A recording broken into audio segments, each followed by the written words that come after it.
Taste లో good, సిటీలో street food, నగర వాసులను ఉవ్విళ్లూరిస్తున్న వీధి తినుబండారాలు. పూర్తి వివరాలకు చదవండి రేపటి సాక్షి దినపత్రిక. నమస్కారం, లైవ్ షోకి స్వాగతం. అతిథుల పరిచయం: శ్రీ అద్దంకి దయాకర్ గారు, తెలంగాణ కాంగ్రెస్ పార్టీ ప్రధాన కార్యదర్శి; శ్రీ పెద్దిరెడ్డి కిషోర్ గారు, భారతీయ జనతా పార్టీ నేత; శ్రీ దేవి ప్రసాద్ గారు, బీఆర్ఎస్ సీనియర్ నేత. వారంతా కూడా చర్చలో పాల్గొంటారు. ఇక ఆంధ్ర తెలంగాణలకు సంబంధించి ఈరోజు కొన్ని ముఖ్యమైన విషయాలు తెలుసుకున్న తర్వాత చర్చలోకి వెళదాం. ఏపీలో తెలంగాణలో డైవర్షన్ పాలిటిక్స్ కోసం కొత్త కొత్త సంక్షోభాలని సృష్టించుకుంటున్నారా? ఆ ప్రాంతంలో ఆంధ్రలో వరద బాధితుల ఆందోళన, ఇక్కడ హైడ్రా బాధితుల ఆందోళన, ఈ రెండు కూడా ప్రభుత్వాన్ని ఉక్కిరిబిక్కిరి చేసే పరిస్థితి వస్తుందా? సాక్షిలో ఆ ఏపీ ఎడిషన్లో దీని అర్థం ఏంటి బాబు అని, దీనికన్నా వేరే సాక్ష్యం కావాలా? శ్రీవారి లడ్డూ ప్రసాదం, తన పర్యటనపై చంద్రబాబు అబద్ధాలను ఎండగట్టిన మాజీ సీఎం వైఎస్ జగన్ అంటూ లడ్డూ రాజకీయం చేసి చంద్రబాబు గారు ఎలా ఆత్మరక్షణలో పడ్డాడు, దెబ్బతిన్నాడు అన్న దాని మీద సత్యమేవ జైతే అంటూ జగన్ గారు ట్వీట్ ఇచ్చారు. అడ్డగోలు దోపిడీకి అధికారిక సిండికేట్ అంటూ అస్మదీయ కన్సల్టెన్సీ సంస్థలకు ఏపీ ప్రభుత్వ వ్యవహారాలపై గుత్తాధిపత్యానికి ప్రయత్నాలు జరుగుతున్న తీరు మీద ఒక ఆసక్తికరమైన వార్తనిచ్చారు. ఇక పోలవరం బాబు చారిత్రక తప్పిదం వల్లే జీవనాడి జీవోత్సవం అంటూ పోలవరంలో చంద్రబాబు నిర్వాకాలను మరోసారి నిర్ధారించిన అంతర్జాతీయ నిపుణుల కమిటీ అంటూ బ్యానర్ కథనాన్ని ఇచ్చారు. ఇక ఈనాడు, ఆంధ్రజ్యోతి యథాప్రకారం అంతకుముందు పరిశ్రమలు వస్తుంటే ఎలా చెడగొట్టాలా అని చూసిన ఈనాడు పత్రిక ఇప్పుడు అక్కడ ఇంకా మొదలు కాకముందే 10 లక్షల కోట్ల పెట్టుబడులు, 7.7 లక్షల మందికి ఉపాధి వచ్చేస్తోంది అన్నట్టుగా ఇప్పుడు కలరింగ్ ఇచ్చే ప్రయత్నం చేస్తూ బాజా భజంత్రీలు వాయిస్తోంది. నిజంగా ఇలాంటి వార్తలు ఇవ్వడం తప్పు కాదు, కానీ గతంలో చూస్తే ఉదాహరణకి గ్రీన్ హైడ్రోజన్కి సంబంధించి అనేక 3.5 లక్షల కోట్ల పెట్టుబడులని జగన్ గారు తీసుకొస్తే వాటన్నిటికీ భూములు కేటాయించే వరకు వెళితే భూములు ఉత్పన్నానికి ఇస్తున్నారని పచ్చి అబద్ధాలను ఈనాడు రాసింది. ఇప్పుడు అవే ప్రాజెక్టులని మళ్ళీ చంద్రబాబు గారు తీసుకొచ్చినట్టు ప్రొజెక్ట్ చేయడానికి అప్పుడే వ్యూహాత్మకంగా వీళ్ళు ముందుకెళ్తున్నట్టుగా అర్థమవుతూ ఉంది. ఆంధ్రజ్యోతి సైతం అదే పందాలో సహజంగా ఉంటుంది కదా, కాకపోతే వాళ్ళది కొంత బ్లాక్మెయిల్, కొంత పొగడ్తల ఈ వ్యవహారంగా పోరాడిన వారికే పట్టం అంటే ఈ మధ్య చూసాం కదా, నామినేటెడ్ పదవులు ఇవ్వటంలో కొంతమంది మాకు అన్యాయం చేశారంటూ బహిరంగంగానే వ్యాఖ్యానించిన నేపథ్యంలో అబ్బెబ్బే అదేం లేదు, అంతా బ్రహ్మాండం, తెలుగుదేశం నామినేటెడ్ పోస్టులని బ్రహ్మాండమైన వాళ్ళకి ఇచ్చారని ఈ పత్రిక సర్టిఫై చేస్తోంది. ఇక సిట్ ఏదో దూకుడుకి వెళ్తోందని కూడా వీళ్ళు భజన చేశారు. అయితే మరి బ్లాక్మెయిలో లేకపోతే కొందరు మంత్రుల దగ్గర ఏమైనా పనులు జరగట్లేదో, ఆ ఓఎస్డీలు ఆంధ్రజ్యోతి వాళ్ళ మాట అంటలేదో, లేకపోతే నిజంగానే వాళ్ళు ఎట్లా ఉన్నారో కానీ ఈ ఓఎస్డీలు మహాముదురులు, రాష్ట్రంలోని కొందరు మంత్రుల వద్ద పనిచేస్తున్న ఓఎస్డీలపై వీళ్ళు బ్లాక్మెయిల్ రాజకీయం చేస్తూ ఒక కథనాన్ని ఇచ్చారు. ఇక అన్నిటికంటే ఇంట్రెస్టింగ్ థింగ్ ఏంటంటే, సిపిఎం నేత బాబురావు గారు విజయవాడలో వరద బాధితుల ఆందోళన దగ్గర మాట్లాడుతూ వాళ్ళు కలెక్టరేట్ దగ్గర తీవ్ర స్థాయిలో నిరసన చేస్తున్న సందర్భంలో ఈయన మాట్లాడుతూ సంచలనమైనటువంటి విషయాలు చెప్పారు. అదేమిటంటే, సంక్షోభంలోనూ అవకాశాలు వెతుక్కుంటావా బాబు చంద్రబాబు అంటూ ప్రభుత్వ లెక్కల ప్రకారం 6 లక్షల మంది బాధితులు. ఈ సిపిఎం బాబురావు ప్రకారం దాతలు 500 కోట్లు ఇచ్చారు. 21 కోట్లకి అగ్గిపేట్లకు 21 కొనడానికి 21 కోట్లు చంద్రబాబు ప్రభుత్వం ఖర్చు పెట్టిందట. 1,50,00,000 మందికి జనాల కోసం 368 కోట్లు ఖర్చు పెట్టారట భోజనాల కోసం. మరి నిజంగా ఖర్చు పెట్టారా? మరి అది ఎంతవరకు వాస్తవం? 1,60,00,000 మందికి నిజంగా భోజనాలు పెట్టారా? మరి పునరావాస కేంద్రాల్లో కానీ ఇతరత్ర కానీ ఆ స్థాయిలో కనపడలేదు. అంటే ఒక్కొక్కరికి భోజనం 245 రూపాయలు పడిందట. అలాగే 1,20,00,000 వాటర్ బాటిల్స్ కొన్నారట, 23 కోట్లు ఖర్చు పెట్టారట దానికోసం. చాలామందికి సాయం చేసినట్లు పెంచి చూపించారు. ఇవన్నీ చూస్తుంటే సంపద సృష్టిలో భాగంగా ఒక 200 కోట్లు వెనకేసి ఉంటారా అంటూ బాబురావు వ్యాఖ్యల ఆధారంగా సోషల్ మీడియాలో ఒక ప్రచారం జరుగుతోంది. అందులో వాస్తవమా కాదా అనేది గౌరవ ప్రభుత్వం వారు చెప్పాలి. ఇక తెలంగాణ ఇష్యూస్లోకి వస్తే సాక్షి ఈ రోజున కూల్చివేతలపై వెనక్కి అంటే హైడ్రా బాధితుల గందరగోళం మధ్య వాళ్ళు చేస్తున్నటువంటి పోరాటం కొంత ఫలించినట్లుగా ఉంది. ప్రజాగ్రహంతో పేదల జోలికి ఇళ్ల జోలికి వెళ్లే విషయంలో ప్రభుత్వం పునరాలోచనలో పడిందంటూ సాక్షి బ్యానర్ కథనాన్ని ఇచ్చింది. హరీష్ రావు గారు వీళ్ళంతా కూడా నిన్న అక్కడికి వెళ్ళి బాధితులను పరామర్శించడం, వాళ్ళంతా కూడా తమ గోడు వెళ్ళబోసుకోవడం ఇవన్నీ జరిగినాయి కదా. ప్రజల్ని భయభ్రాంతులను చేస్తే ఊరుకోమని ప్రభుత్వానికి హరీష్ రావు హెచ్చరించారు. బస్తీల జోలికి వెళ్ళొద్దని ముందే చెప్పామంటూ పేదల ఇళ్లు కూల్చడం సరికాదని కాంగ్రెస్లో చేరిన దానం నాగేంద్ర కూడా అంటున్నారు. మరోవైపు 116 కిలోమీటర్లు 80 స్టేషన్లతోటి ఫోర్త్ సిటీకి రేవంత్ రెడ్డి గారి కలల పుత్రిక అయినటువంటి ఫోర్త్ సిటీకి మెట్రో వేస్తామనికి ప్లాన్ తయారవుతోంది. ఇక వెలుగుపత్రిక అయితే మూసీ నిర్వాసితులను కన్నబిడ్డల్లా చూసుకుంటాం, పేదలను నిలబెట్టాలన్నదే మా ఉద్దేశం, పడగొట్టాలని కాదు అని మంత్రి శ్రీధర్ బాబు చేసిన వ్యాఖ్యలకి వీరు అత్యంత ప్రాధాన్యత ఇచ్చారు. పేదలను అడ్డం పెట్టుకొని బిల్డర్ల వ్యాపారం చేస్తున్నారంటూ మల్లు భట్టి తీవ్రంగా విమర్శించారు. ఆంధ్రప్రభలో అయితే మూసీ మచ్చ ఎవరిది పాపం ఎవరికి శాపం అంటూ వారు కథనాన్ని ఇచ్చారు. అభివృద్ధిని అడ్డుకుంటారా అంటూ హైడ్రాకు సంబంధించి మంత్రి శ్రీధర్ బాబు చేసినటువంటి వ్యాఖ్యల్ని 1.5 కోట్లకు స్కెచ్ వేశారు మూసీ పేరుతోటని ఈటెల్ రాజేందర్ అన్నారు. హైడ్రో ఆగడాలపై పోరాటం ఆగదని కేంద్ర మంత్రి బండి సంజయ్ అంటున్నారు. హైడ్రాపై ఆచితూచి వెళ్తామని ఇక్కడ కాంగ్రెస్కు మద్దతు ఇచ్చే ఆంధ్రజ్యోతి చెబుతోంది, వాళ్ళ భావన చెబుతోంది. ఇక ఈనాడు వారు పేదల రక్తం కన్యలతో మూసీని సుందరీకరిస్తారంటూ హరీష్ రావు చేసిన వ్యాఖ్యల్ని ప్రముఖంగా ఇచ్చారు. నమస్తే తెలంగాణ రాతిగుండె రేవంత్ పిచ్చోడి చేతిలో రాయిలా కాంగ్రెస్ పాలన సాగిందంటూ నిన్న ఆయా బాధిత ప్రాంతాల్లో ప్రదేశాల్లో పర్యటన సందర్భంగా ఎదురైనటువంటి సిచ్యువేషన్స్ మీద వార్తనిచ్చారు. బావమరిదికి అమృతం పేదలకు విషమ అంటూ కేటీఆర్ ఆయన బావమరిది గారు ఇల్లేదో అక్కడ అమృత్ స్కీమ్లో జరుగుతున్న మోసాల అవకతవకలపై కథనాన్ని వారు ఆరోపణ చేశారు. అక్రమ నిర్మాణాలపైకి బుల్డోజర్లు వెళ్తే తప్ప అని శ్రీధర్ బాబు గారు అన్నట్లుగా వీళ్ళు రాశారు. ఇక ఒక్క విషయం గమనించాలి, రేవంత్ రెడ్డి గారికి కొద్ది రోజుల క్రితం మనం కూడా విజ్ఞప్తి చేసుకున్నాం, అయ్యా నువ్వు పేదల జోలికి వెళ్తున్నావు చాలా ప్రమాదంలో పడతామని గతంలో కూడా చెప్పాం. అయితే డక్కన్ క్రానికల్లో ప్రతి వారం ఒక వార్త వస్తుంటుంది, సివిక్ ఇష్యూస్ మార్ tech city tag troubles in citizens అంటూ వాళ్ళు ఆయా చోట్ల గోతులు పడిన రోడ్లు, అలాగే నానా దరిద్రంగా ఉన్న రోడ్లు, ఇతర పారిశుద్ధ్య సమస్యలు వీటన్నిటినీ ఇస్తుంటారు. ముందు ఇటువంటి వాటిని సరిచేసి మంచి పేరు తెచ్చుకుంటే బాగుంటుందేమో. కొన్ని వీడియోలు కూడా చూసిన తర్వాత చర్చలోకి వెళదాం.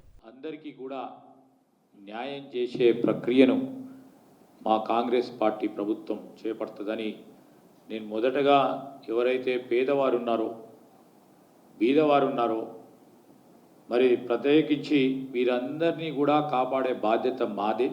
రైట్, అది తెలంగాణలో హైదరాబాద్లో హైడ్రా డ్రామా అనండి లేదా మరి చిత్తశుద్ధితో చేస్తున్నామని ప్రభుత్వం వారు చెబుతున్నారు. ఇంకోవైపు ఏమో పేదల ఆర్తనాదాలు, మరోవైపు బీఆర్ఎస్ ఆందోళనలు, బీజేపీ విమర్శలు, వీటి మధ్య హైదరాబాద్ అంతా ఒక రకమైనటువంటి గందరగోళం వాతావరణం ఏర్పడిందా? పేదల బతుకుల్ని నిలబెట్టాల్సిన ప్రభుత్వాలు వాళ్ళ ఇళ్లను కూల్చడం ద్వారా వాళ్ళ జీవితాలని దెబ్బతీస్తున్నాయా? లేదు ఆ హైదరాబాద్ని పూర్తిగా సమూలంగా మార్చివేసేందుకే రేవంత్ ఈ ప్రయత్నం చేస్తున్నారా? అయితే ఇక్కడ ఒక మాట మాత్రం చెప్పాలి, నేను చాలామంది ముఖ్యమంత్రులను చూశాను కానీ ఈ సోషల్ మీడియా ఎఫెక్ట్ ఏమో కానీ రేవంత్ రెడ్డి గారు తిన్నన్ని తిట్లనండి ఇంకా ఆ భాష నాకు వాడటం ఇష్టం లేదు, కానీ జనం నుంచి సోషల్ మీడియాలో చూస్తే చాలా భయంకరమైనటువంటి ఆయన ఎదుర్కొంటున్నారు. మరి ఆ విషయాన్ని గమనించి కాస్త తగ్గినట్టుగా అనిపిస్తోంది. ఏవైనా తగ్గటం కొంత మంచిదే, ప్రత్యామ్నాయాలు చూపకుండా వెళ్ళటం సరికాకపోవచ్చు. అద్దంకి దయాకర్ గారు, ముందుగా మీరు మాట్లాడండి, ఏమిటి పరిస్థితి? మీరు కూడా పేదవర్గాల నుంచే పైకి వచ్చారు, ఈ పరిస్థితిని మీరు ఊహించారా? కాంగ్రెస్ ప్రభుత్వం ఇళ్లని ప్రజల జీవితాలను నిలబెట్టాల్సినటువంటి కాంగ్రెస్ ప్రభుత్వం ఇప్పుడు ఇల్లు కూలుస్తూ వాళ్ళ జీవితాలనే ఛిద్రం చేస్తోందన్న విమర్శకు మీరేం సమాధానం ఇస్తారు? కాస్త శ్రీధర్ బాబు గారు కానీ హైడ్రా వారు కానీ మాట్లాడిన తర్వాత కొద్దిగా ఊరట కలిగినట్లుగా ఉంది. మేము సరే టీఆర్ఎస్ వాళ్ళు కూల్చారు అది అని చెప్పారు శ్రీధర్ బాబు గారు, బాగానే ఉంది, కానీ కొద్దిగా తగ్గినట్టేనా? యా, ఒకటి గుడ్ మార్నింగ్ నమస్కారం కొమ్మినేని గారి ఇద్దరు పెద్దలకు కూడా. ఒకటి ఏంటంటే ఇంతవరకు మూసీకి సంబంధించిన కూల్చివేతలు ఇంకా జరగాలి. ఓన్లీ అక్కడ సర్వే జరుగుతుంది. ఏవైతే తీర ప్రాంతం ఉంటుందో, వరద ముప్పు ఉంటుందో వాటికి సంబంధించి ఒక మార్క్ చేస్తున్నారు. రెండవది హైడ్రా అనేది రెండవది ఇది చెరువులకు సంబంధించిన, నాలాలకు సంబంధించిన అంశం. ఇవి రెండు వేరుగా చూడాలి. సరే, దాన్ని చర్చలో వాళ్ళు కూడా విమర్శలప్పుడు మనం విందాం. కానీ రేవంత్ రెడ్డి గారి మీద మీరు అన్నారు సోషల్ మీడియా దుమ్మెత్తి పోస్తున్నది, రేవంత్ రెడ్డి గారిని లక్ష్యంగా చేసుకునే చేస్తున్నది అంటే అదే బీఆర్ఎస్ సోషల్ మీడియా చేయటం కాదు అయ్యా దయాకర్ గారు, సోషల్ మీడియా కాదు. ఎవరైతే బాధితులు ఉన్నారో, ఇల్లు కోల్పోయిన వారు ఉన్నారో, అబ్బో భరించలేనంతగా ఏమంటారు, దోషణలు అంటారో ఇంకోటి అంటారు. నేను ఒక మాట మీకు చెప్తా. నేను వెనకటికి రాముణ్ణి మొక్కుడే బీజేపీని తొక్కుడే అని ఒక స్టేట్మెంట్ నేను ఎక్కడ ఇచ్చిన అంటే నిర్మల్లో. ఇక ప్రతి ఓడు మూతికాడ మైక్ పెట్టి రాముణ్ణి దయాకర్ తిడుతున్నాడు ఏమంటావు, రాముని దయాకర్ తిడుతుండే ఏమంటావు అంటే ఇక వాళ్ళ బూతులు మీరు నాయి కూడా వినండి ఒకసారి. ఈ సోషల్ మీడియాలో కొంతమంది చేసే వాటిని, అందుకనే వాటిని నమ్మి రెచ్చగొట్టే విధంగా చేసే వాటిని ప్రజలు నమ్మొద్దు. మొదటగా ప్రత్యామ్నాయం లేకుండా కూల్చివేతలని ఒకటి. రెండవది మీడియాలో, నేను మెయిన్ స్ట్రీమ్ మీడియాలో కూడా చూస్తున్నా, మూసీ సుందరీకరణ కొరకు ఇండ్లు కూలగొడుతున్నారని. అది మూసీ రివర్ ఫ్రంట్ అనేది ఒక economic model bid. First media మిత్రులకు తెలుసుకోవాల్సిన అవసరం ఉంది. ఏదో మురికి నీళ్ళల్లా పూలు తెచ్చి పెట్టేది కాదది. 37 కిలోమీటర్ల పైచిలుకు నగరాన్ని ఒక ఏమంటాము వ్యాపార కేంద్రంగానే కాకుండా ట్రాఫిక్ ఫ్రీగా. మూడవది వరద ముప్పు భవిష్యత్తులో ఇంకా ఉంటది. మీరు పోయినసారి వచ్చిన వరదలకు కూడా కెమెరాలు పోయి మళ్ళీ మూసి ముంపు ప్రాంతాల్లో పెట్టొద్దు. మరి మన వాళ్ళు ఇట్లా సుందరీకరణ అనేటోళ్ళు. మీకు ఒక 2 ఉదాహరణలు చెప్తే, ఎందుకంటే వీళ్ళిద్దరు ప్యానల్ కూడా డిమాండ్ చేస్తారు కాబట్టి. చరిత్రలో ఎక్కడ కూడా నగరాలు ప్లాన్ గా కట్టిన తర్వాత వాటిని విధ్వంసం చేస్తారో వాటి వల్ల చరిత్రలో నాగరికతలో మిలిగిపోయిన నగరాలు మీరు చూడండి. మీరు ఇప్పుడు ముంబై అట్లనే సమస్య అయింది, మీకు చెన్నై అట్లనే సమస్య అయింది. చరిత్రలో మొహంజదారో నదికి అడ్డంగా పట్టణాన్ని నిర్మిస్తాడు మొహంజదారో, అక్కడ అట్లనే అయింది. మీరు ఇంకా చాలా పట్టణాలు వరద ముప్పుకి ఏ విధంగా మీరు విజయవాడ లాంటి ఒక ప్లాన్డ్ ఏరియాలనే ఏ విధంగా వరద ముప్పు వచ్చిందో చూడాల్సిన అవసరం. మీరు విజయవాడకి దీనికి పోలికి పెట్టద్దు. విజయవాడలో సీఎం గారి ఇల్లు మునిగిపోద్దని చెప్పి ఆ బుడమేరు గేట్లు ఎత్తడంతో మొత్తం లక్షల మంది ప్రజలు ఎఫెక్ట్ అయ్యారు. ఆ బాధ, ఆ కథ వేరు, ఇక్కడ కథ వేరు. ఒక మాట చెప్తా, ఎవరు విధ్వం సీఎం చేసినా, వ్యక్తులు చేసినా, వరదకు వ్యక్తి ఏంది, సీఎం ఏంది, పిఎం ఏమి ఉంటుంది సార్. నది పల్ల మెరుగు, దట్స్ ఇట్. అంటే అక్కడ మీకు మర్చిపోయా. ఇక్కడ ఇంట్రెస్టింగ్ విషయం ఏంటంటే, నేను హరీష్ రావు గారు చెప్పారు, మన సీఎం రేవంత్ రెడ్డి గారి ఇల్లు కూడా కొడంగల్లో FTLలోనే ఉందంట కదా. అక్కడ చంద్రబాబు గారి అయితే ఓపెన్, అక్కడ చంద్రబాబు గారి ఇల్లు అయితే కృష్ణానది ఒడ్డునే ఉంటుంది, అయినా కూడా నేను ఖాళీ చేయను అంటాడు ఆయన. నేను ఒక మాట చెప్తా, ఎవరు అతిథులు కూడా కారు. ఇప్పుడు నేను అంటున్న పేదల పక్షాన బీఆర్ఎస్ పోరాడుతా అంటుంది. మేము పేదల పక్షాన్నే, అధికారులను కూడా నేను కూడా ఒక వీడియో పెట్టినా, ఏమని తొందరపడకండి బతుకులు అని. ఎందుకంటే ప్రత్యామ్నాయం చూయించే ముందు వాళ్ళకు భరోసా కల్పించాలి. ఇక్కడి నుంచి షిఫ్ట్ అవుతుండ్రు అని అంటే మీకు ఇంకో కేంద్రం అక్కడ ఉంది, ఇగో ఇది మీరు చూసుకొని రండి, ఇక్కడ మీకు ఇస్తున్నాం. ఇక్కడ కాదంటే ఒక 10 to 12 సెంటర్స్, మేజర్ సెంటర్స్ సిటీలో ఉన్నాయి. అవుట్స్కట్స్ లో ఒక 10-12 సెంటర్లు ఉన్నాయి. ఎక్కడైతే అక్కడ మీరు తీసుకోవాలని ఒక ప్రత్యామ్నాయ పద్ధతిని చూయిస్తారు. ఇప్పుడు ఏమైనా మార్కింగ్ అవుతున్నది. ఇక మనోడు హరీష్ రావు, కేటీఆర్, సబితమ్మ, ఇటు వస్తే మా బండి సంజయ్, పేరేంది మనోడు కిషన్ రెడ్డి, వాళ్ళ స్టేట్మెంట్ చూస్తే ఇప్పుడు రఘునందన్ లాగా మీరెందుకు స్పందించరని నేను చెప్పా. అది వాళ్ళ స్టాండ్. అందుకని నేను ఒక స్టేట్మెంట్ కూడా ఇచ్చిన, వ్యక్తుల మాటలు నమ్మకండి, పార్టీగా ఒక విధానాన్ని మీరు ప్రకటించండి. అసలు నేను అంటే ఒక మాట గింత అంటే రఘునందన్కి ఏదో నాగార్జున మీద కోపమో ఏం పాడో ఆయన ఇల్లు కూల్చమన్నాడు, కానీ పేదల ఇల్లు కూడా కూల్చమని చెప్పాడా? పేదల ఇల్లు కూల్చుతున్నారని చెప్పిస్తున్నది ఎవరు? వాళ్ళ క్రెడిబిలిటీ ఏంది? నేను అంటున్నా ఇప్పుడు అదే స్టేట్మెంట్ ఇవ్వబోతున్నా. మిస్టర్ ఏమంటారు opposition leader my dear KCR, నీ స్టాండ్ ఏంది అసలు? వీళ్ళు మాట్లాడుతున్నది కరెక్టేనా? వాళ్ళ వ్యక్తిగత భావమార్గ సవాలా? నేనంటే ముందున్న భావ అంటే నేను ముందున్నా అంటే అంట. బండి సంజయ్ అంటుండే మేము పేదల పక్షాన్ని నిలబడతాం. పేదల పక్షాన్ని నిలబడితేనే కదా ఇవాళ మాకు అధికారం ఇచ్చింది. పేదలకు ఏ విధంగా ఇప్పుడు 95,000 ఇండ్లు ఇమ్మీడియట్ గా ఇప్పుడు ఈ ఎకనామిక్ ఇయర్ లో కట్టియడానికి మేము ప్రణాళిక చేసినాం. రేపు 2 లక్షల ఇండ్లు అయినా కట్టి వాళ్ళకి ప్రత్యామ్నాయం చూపించవచ్చు. కొన్ని అంశాలు ఉన్నాయి. ఏంటి? కొంతమంది బ్యాంక్ లోన్స్ తీసుకున్నారు, వాటి మీద కూల్చితే ఆ బ్యాంక్ లోన్ వాళ్ళు ఈఎంఐ వస్తున్నది, లేదంటే మేము ఇప్పుడు ఇక్కడి నుంచి షిఫ్ట్ అయితే మాకు బతికిట్లా. ఇవన్నీ కాకుండా ఫస్ట్ మీరు అధికారులతో మీరు సంప్రదించే హక్కు ఉంది, సంప్రదించండి. మీది లీగల్ గా తప్పెవడు చేసినా మీరు ఆథెంటిక్ గా ఉన్నప్పుడు రైట్ఫుల్ ఉంది, మీకు రైట్ యాక్టివిజం ఉంది, దాన్ని ఉపయోగించుకోండి. ఊరికనే ఈ ఇల్లు వాళ్ళు వస్తే వాళ్ళు ఎమ్మడి పోయి హరీష్ రావు కో పంచాయతీ ఉంటుంది, కేటీఆర్ కో పంచాయతీ ఉంటుంది, బండి సంజయ్ ఈ ఐడెంటిటీ క్రైసిస్ లో కొట్లాడుతున్న వాళ్ళు ఎమ్మడి పడకండి. ప్రభుత్వం వెంట ఉండండి. మీ ఆస్తి పోతే ఆస్తికి తగు సమానంగా భూసేకరణ చట్టం ప్రకారం ఇస్తామని చెప్పే స్టేట్మెంట్ ముఖ్యమంత్రి నుంచి ఉన్నది, దానకిషోర్ గారి నుంచి ఉన్నది, మనోడు రంగనాథ్ నుంచి ఉన్నది. వీటిని పట్టించుకోకుండా ఇప్పుడు నేను ఒక మాట అంటా, మీరు బాధపడుతుంది. కొంతమంది మీడియా మిత్రులు చేస్తున్న హల్చల్ నేను చూస్తున్నా, ఎప్పుడు పింత లేదు. మరి ఇది ఎందుకు మలన సాగర్ అప్పుడు లేదు? మలన సాగర్ లో రైతులు చచ్చిపోతుంటే కూడా పట్టించుకోలే. అక్కడ ఏ విధంగా వేల ఎకరాల భూమిని 20,000 ఎకరాల భూమిని సేకరించింది. మేము భూమిని సేకరిస్తలే, నది గర్భంలో రివర్ బెడ్ లో ఏదైతే మనం చేయాలనుకుంటున్నామో అక్కడ వాటిని దాదాపు 2,300 స్ట్రక్చర్స్ ఉన్నాయి. మొత్తం మీరు అనుకుంటారా రాదు సార్, నార్సింగి నుంచి ఏ రివర్ బెడ్ లో ఉన్నాయో మనకు చాదర్ఘాట్ తప్పితే కొంచెం ఇంకా ముందుకు పోతే అదేంది ఉప్పల్ దగ్గర కొన్ని ఉంటాయి, ఇంకా కొంచెం ముందుకు పోతే మొత్తం 2,300 స్ట్రక్చర్స్ కి అసలు హైదరాబాద్ ను కూల్స్తున్నట్టుగా ప్రచారం చేస్తుంటే వీళ్ళు మొత్తం ఏమంటారు ఎక్స్క్లూజివ్. ఏది మొన్నటిదానికనేమో పూర్తి లడ్డు మీద పడ్డారు. ఇక అది లడ్డూది ఏదో అటు ఇటు మొన్న జగన్ ప్రెస్ మీట్ తర్వాత అది కొంచెం ఎటేటో అవుతుంది అనేసరికి మళ్ళీ ఇప్పుడు ఈడ నీట్ మీద పడ్డారు. ఆ సో కాల్డ్ XYG, నేను ఆ పేర్లు కూడా చెప్పా. మీరు ప్రజల పక్షాన ఉంటున్నదాన్ని నేను హర్షిస్తా. మరి ప్రభుత్వం తప్పెందుకు చేస్తుందని ఆలోచనతో ఉన్నారు. ఇప్పుడు అక్కడ ఉన్నవన్నీ కొంచెం ఆక్రమణలు చేసిరు అనుకోండి, బుజ్జగించో మెచ్చో లేకపోతే ఇంత తట్టో లేపాల్సిన అవసరం ఉంటది.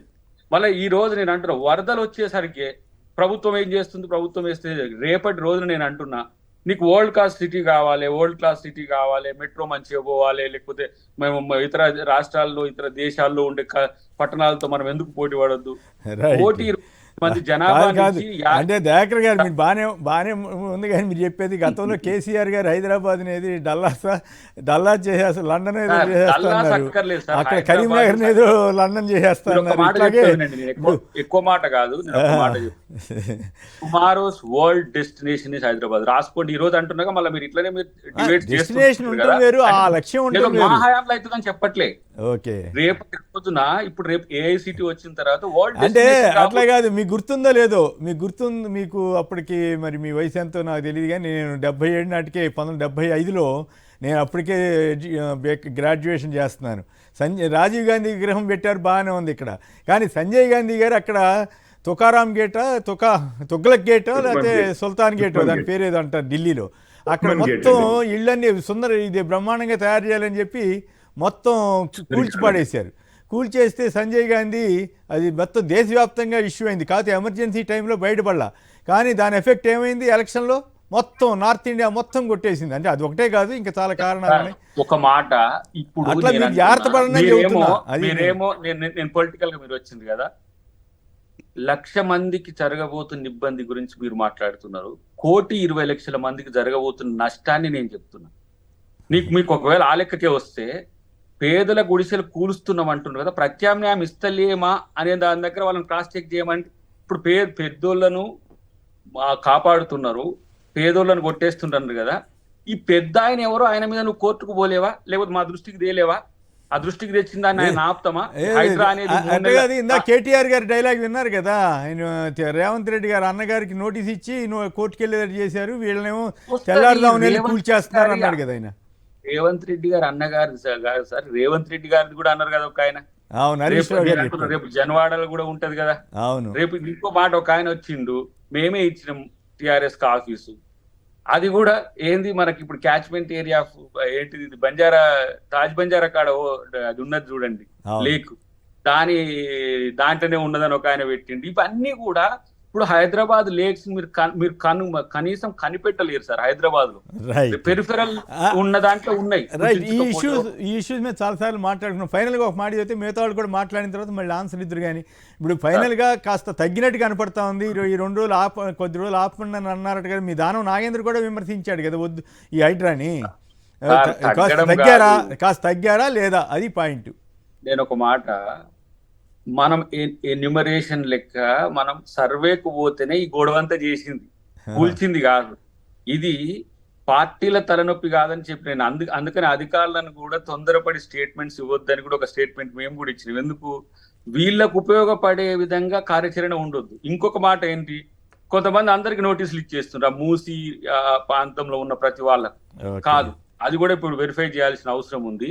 నేను ఒక భరోసాగా చెప్పగలను. అంటే రేవంత్ గారు అపోజిషన్ లో ఉన్నప్పుడు ఏం మాట్లాడారు కూడా విన్నాం కదా, ఎంత సిమెంట్ వేస్ట్, ఇసుక వేస్ట్, కన్స్ట్రక్షన్ వేస్ట్, వాళ్ళ బతుకులు ఇదైపోతాయని ఆయన చాలా ఆందోళన చెందాడు కదా.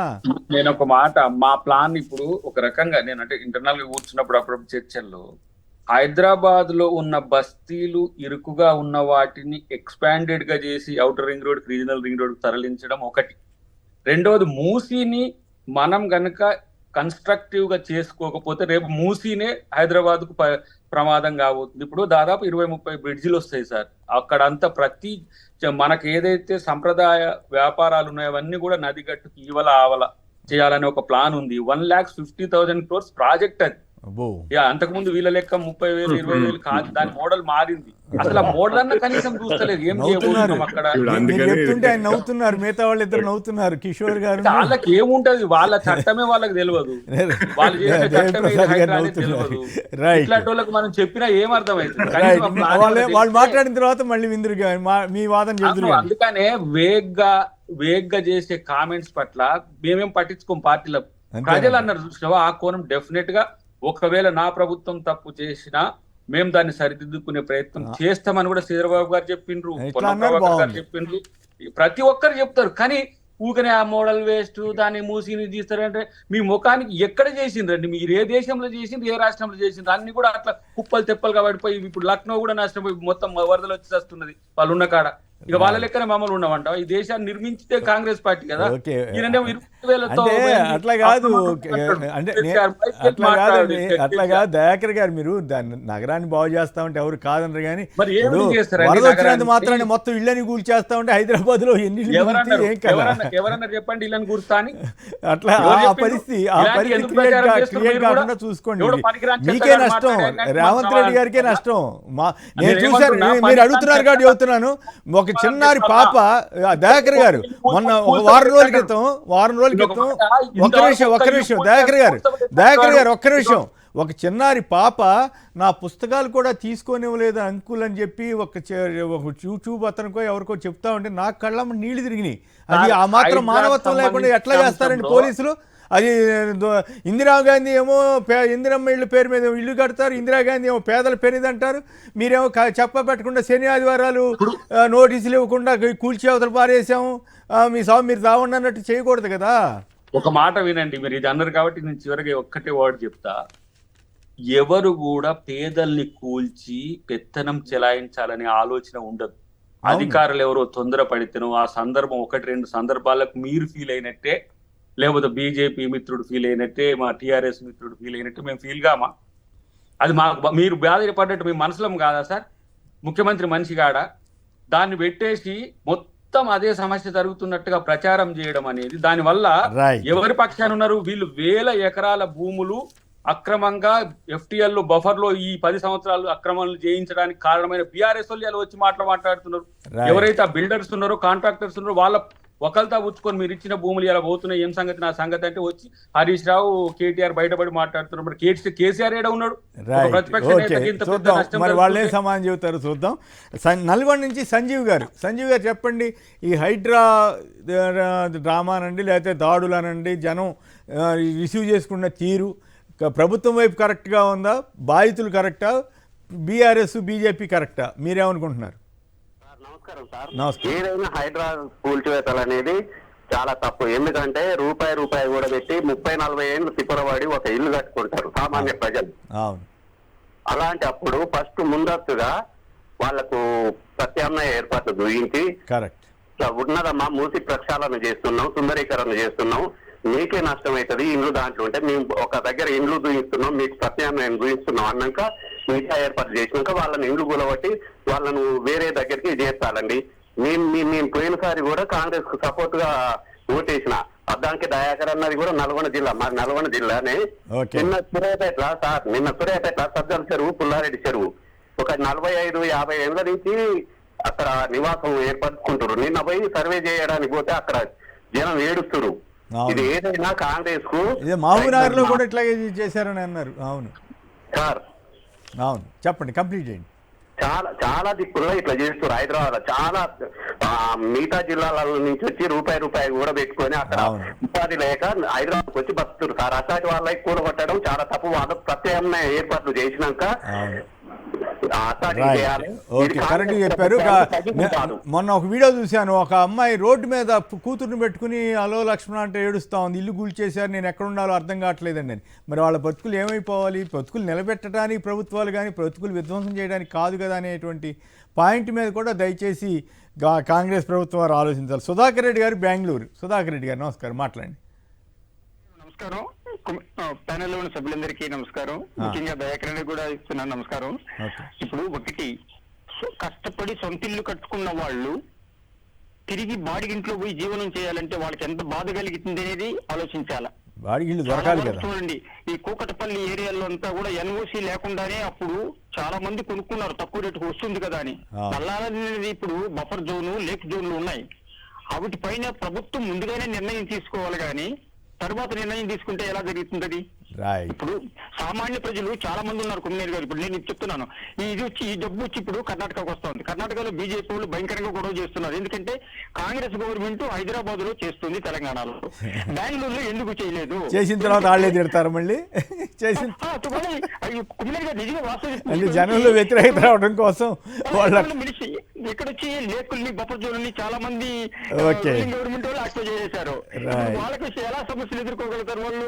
Okay, right, thank you. Kishore గారు చెప్పండి, ఏమిటి మీరేమంటారు? ఇప్పుడు హైడ్రా మీద తగ్గినట్టేనా లేదా ఏమనిపిస్తోంది మీకు? శ్రీనివాస్ గారు, ముందుగా మీకు, దేవిప్రసాద్ గారికి, అట్లాగే అద్దంకి దయాకర్ గారికి, మన సాక్షి టీవీ ప్రేక్షకులందరికీ శుభోదయం అండి. సో మొదటి నుంచి కూడా యాక్చువల్లీ ఇంతకుముందు అద్దంకి దయాకర్ గారే చెప్పారు, చాలామంది ప్రతిపక్ష నాయకులు కూడా సపోర్ట్ చేశారని చెప్పి. వాస్తవమే, ఐడియాని సపోర్ట్ చేశాం అందరం కూడా. లేకపోతే మన రోడ్లే నాలాలు అయిపోయే హైదరాబాద్లో, మన ఇండ్లే చెరువులు అయిపోయే పరిస్థితి ఉండింది. ప్రతిరోజు చూస్తూనే ఉన్నాము. దాని మీద కూడా చాలానే చర్చ జరిగింది అంతకుముందు కూడా. పిల్లలు ఈ కొట్టుకుపోవడము, ఇట్లాంటివి చనిపోవడము, ఇట్లాంటివన్నీ జరిగాయి. కానీ చేసే విధానం మీరు చూడండి. నేను ఒకటే మూసీ గురించే మాట్లాడారు వారు, చేసే విధానం గురించే. మొదటి కాలర్ నల్గొండ నుంచి మాట్లాడినా, ఇప్పుడు బెంగళూరు నుంచి మాట్లాడినా, ఎవరు మాట్లాడినా కానీ చెప్పేది ఏంటంటే ప్రత్యామ్నాయం ఉండాలి, కాంపన్సేషన్ ఉండాలి, ఎవరి తప్పులు ఏంటి అనే దాన్ని పట్టుకుని దాన్ని బట్టి దానికి అనుగుణంగా చర్యలు జరగాలి.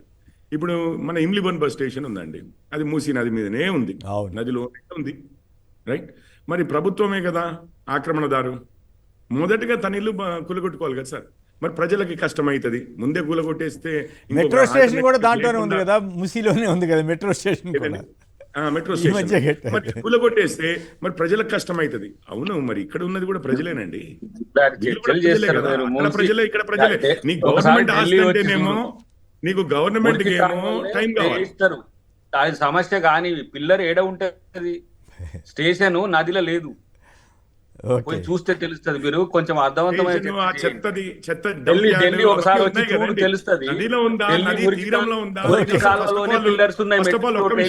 కిషోర్ గారిని మాట్లాడివ్వండి. డిస్కషన్ చేస్తే బెటర్. మనం హుస్సేన్ సాగర్ లేక్ తీసుకున్నా, అక్కడ గవర్నమెంట్ కన్స్ట్రక్షన్స్ ఏమున్నాయి, రోడ్లు ఏమున్నాయి అందరికీ తెలిసిందే. మూసీ గత 10 సంవత్సరాలు అన్నారు. నేను 3వ తరగతిలో మూడో తరగతి నుంచి హైదరాబాద్లో చదువుకోవడానికి వచ్చానండి. మాది నల్గొండ నుంచి. మేము వచ్చేటప్పుడు ఆ మలక్పేట్ ఏరియా నుంచి మూసీ బ్రిడ్జ్ దాటి యువతలకి రావాల్సిందే. నేను చదువుకుంది కూడా తిలక్ నగర్లోనే. ఇది 40 ఏళ్ల క్రితం విషయం మాట్లాడుతున్నాను. అప్పటి నుంచి కూడా మీకు బట్టలు ఉతికే రోజుల్లో నుంచి మాట్లాడుతున్నాను. మూసీ ఈ రోజు అండి మూసుకుపోయింది, ఆక్రమణకు గురైంది. అప్పటి నుంచి ప్రతి సంవత్సరం ఈ రోజు చూస్తే మూసీ ఇంత సన్నగా అయిపోయింది చాలా ప్లేసెస్లో. కానీ ఆక్రమణకి ఎప్పటి నుంచో గురైంది. అది కాంగ్రెస్ ప్రభుత్వంలోనూ అయింది. అప్పుడు ఓన్లీ కాంగ్రెస్ ప్రభుత్వాలు ఉండేవి. ఈవెన్ టీడీపీ రాకముందు విషయం మాట్లాడుతున్నాను నేను. అప్పుడు ఓన్లీ కాంగ్రెస్ ప్రభుత్వాలు ఉండేవి. దాని తర్వాత టీడీపీ వారు వచ్చారు, దాని తర్వాత బీఆర్ఎస్ వారు వచ్చారు, మళ్ళీ ఇప్పుడు కాంగ్రెస్ వారే వచ్చారు. వారి హయాంలోనే ఎన్నో, ఇప్పుడు ఈ హైడ్రా గులగొడుతున్న విషయాల్లో కూడా వారి హయాంలోనే పర్మిషన్లు ఇచ్చి, ఆక్యుపెన్సీ సర్టిఫికేట్లు ఇచ్చి రిజిస్ట్రేషన్లు చేసి ప్రతి సంవత్సరం ప్రాపర్టీ ట్యాక్స్ కడుతున్న ఆస్తులని ఓవర్ నైట్ వచ్చేసి సామాన్లు కూడా తీసుకునియకుండా కూలగొడతామంటున్నారు. అసలు ప్రభుత్వం చేసిన తప్పిదము. నేను ఇప్పుడు రాజముద్ర చూశానండి, ఎవరో బిల్డర్ కట్టారు, అన్ని సర్టిఫికెట్లు ఉన్నాయి, రాజముద్ర వేసి మరీ ఉన్నాయి. గవర్నమెంట్ నమ్మాను, ఒక ఫ్లాట్ కొనుక్కున్నాను, దానికి లోను వచ్చింది. ఇప్పుడు పరిస్థితి ఏంటి? లేకపోతే నేను ఫ్లాట్ కొనుక్కున్నాను, 4 సంవత్సరాల తర్వాత ఇంకొకటికి అమ్ముకున్నాను, 20-30 ఏళ్ల సంగతి మాట్లాడుతున్నాను, ఇంకొకటికి అమ్ముకున్నాను, వాడి చేతిలో ఇప్పుడు ఉన్నాయి. వాడేంది ప్రభుత్వ కాగితాలను బట్టి ప్రభుత్వం మీద నమ్మకంతో కొనుక్కున్నాడు. బ్యాంకులు కూడా లోన్లు ఎట్లా ఇస్తాయి? నా పేరో మీ పేరో చూసి ఇవ్వరు కదా. ప్రభుత్వ సర్టిఫికెట్లు ఉన్నాయా లేదా, అన్ని లెక్క ప్రకారం ఉన్నాయా లేదా, ఇవి ఫేక్ సర్టిఫికెట్లా, పోయి గవర్నమెంట్లో వెళ్ళి వెరిఫై చేసుకుంటే అన్ని నిజమైన సర్టిఫికెట్లే మేమిచ్చినాయే, దీని వెనకాల ప్రభుత్వపు సీల్ ఉంది, రాజముద్ర ఉంది అని చెప్పినవి. అవి తీసుకుని మరి ఇప్పుడు ప్రభుత్వాన్ని నమ్మి ప్రజలు కొనుక్కుంటే, ప్రభుత్వానికి ఇది రేవంత్ రెడ్డి గారి ప్రభుత్వమా, మళ్ళీ జనార్దన్ రెడ్డి గారి ప్రభుత్వమా, కోట్ల విజయభాస్కర్ రెడ్డి గారి ప్రభుత్వమా, చెన్నారెడ్డి గారి ప్రభుత్వమా, లేకపోతే కేసీఆర్ గారి ప్రభుత్వమా, ఎన్టీఆర్ గారి ప్రభుత్వమా, చంద్రబాబు నాయుడు గారి ప్రభుత్వమా, ఇవన్నీ పట్టవండి. కిరణ్ కుమార్ రెడ్డి గారిదా ఇదంతా రోషయ్య అని చెప్పి, రాజశేఖర్ రెడ్డి అని. వాళ్ళకేంటి ప్రభుత్వం, తెలంగాణ సీల్ కానీ, ఆంధ్ర సీల్ కానీ, ఆంధ్రప్రదేశ్ ఉమ్మడి రాష్ట్రపు సీల్ కానీ, ఆ సీల్ని బట్టి మిగిలిన వాళ్ళందరూ నడుస్తారు. మీరు ఈరోజు ఏమంటున్నారు? అవన్నీ ఉన్నా లెక్కలేదు, మా ఇష్టం, మేము అట్లాగే తప్పులు చేస్తాము, మా అధికారులు అట్లాగే చేస్తారు, మేము అన్నదానికి మీరు కట్టుబడి నిలబడితే మీరు మూర్ఖులు, మీరు ప్రభుత్వాన్ని నమ్మితే దేని గురించి మాట్లాడుతున్నారు? అసలు చట్టంలో తెలుసుకోకుండానే ముఖ్యమంత్రి అని చెప్పారా వారు కాదా? ఇంతవరకు మూసీకి సంబంధించి కూల్చివేతలు జరగలేదు. మీరు అక్రమార్కులకు సంబంధించి ఆయన మర్డర్ చేస్తాడు కానీ కేసు పెట్టొద్దు అన్నట్టున్నది. చెరువులు గాని, ఒక విషయం, అది చెరువులు గాని, నాలాలు గాని చెప్పి మాట్లాడదు. మూసీ గురించి మాట్లాడుతున్నట్టు ఒక తీరు ఉంటుంది, హైదరాబాద్ గురించి ఇంకో తీరు. 1,50,000 కోట్లు అన్నారు. ఒక్క నిమిషం అండి, 1,50,000 కోట్లు అన్నారు సార్. 1,50,000లో ఒక 30,000 కోట్లు రీహాబిలిటేషన్ కి పెట్టచ్చు కదా.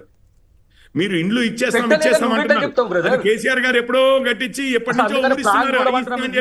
అది కొంతమందికి ఎలకేషన్ అన్నారు. ఇప్పుడు ఈ రోజు పైన మాట్లాడుకుంటా టీవీలలో వాళ్ళు మనకు లేకపోతే పునరావాసం గురించి మనం అస్సలు ప్రభుత్వాన్ని నమ్మి కొనుక్కున్నవారు తెలియకుండా మాట్లాడమేందండి. రిహాబిలిటేషన్ ఉండదు, దాంట్లో ఏం నమ్మకం ఉంటదండి?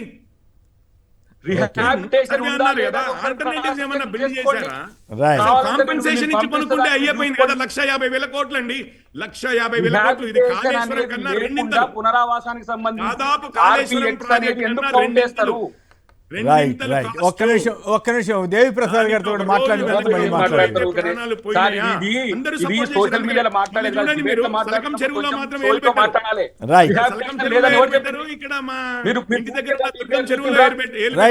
రాగండి దయచేసి.